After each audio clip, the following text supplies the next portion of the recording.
กิดมาบ่เคยคิดว่าสิได้กินเหล้า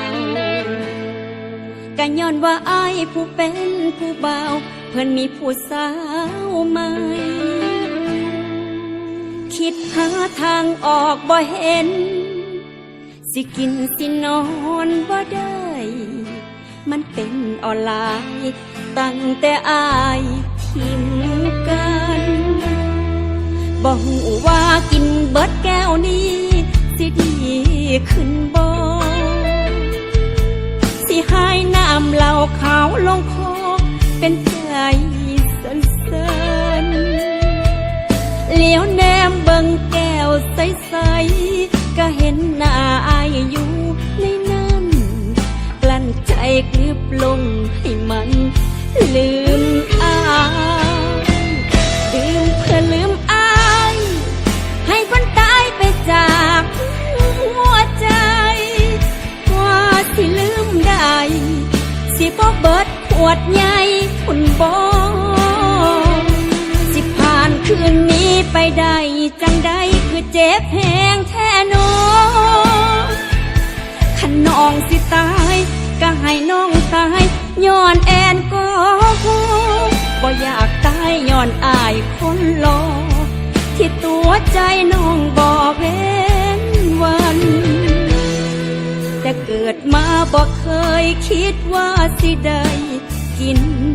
เหล้า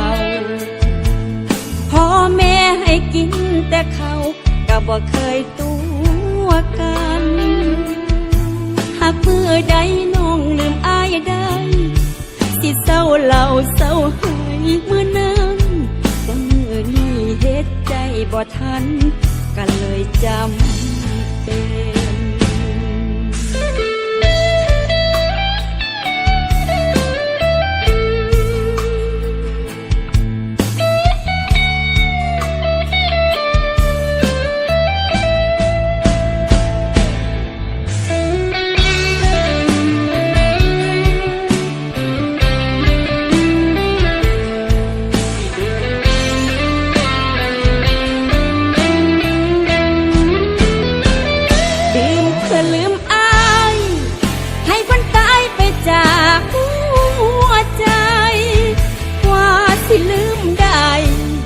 สิบ่เบิดลังใหญ่พุ่นบ่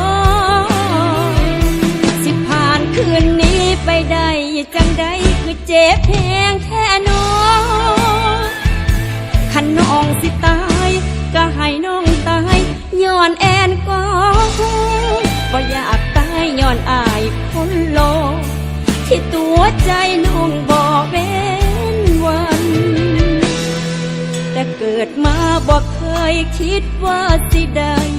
กินเหล้าพ่อแม่ให้กินแต่เขาก็บ่เคยตัวกันหากมือใดน้องลืมอายได้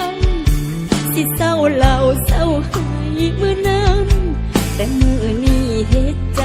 บ่ทันก็เลยจำเป็นแต่มือนี้เฮ็ดใจบ่ทัน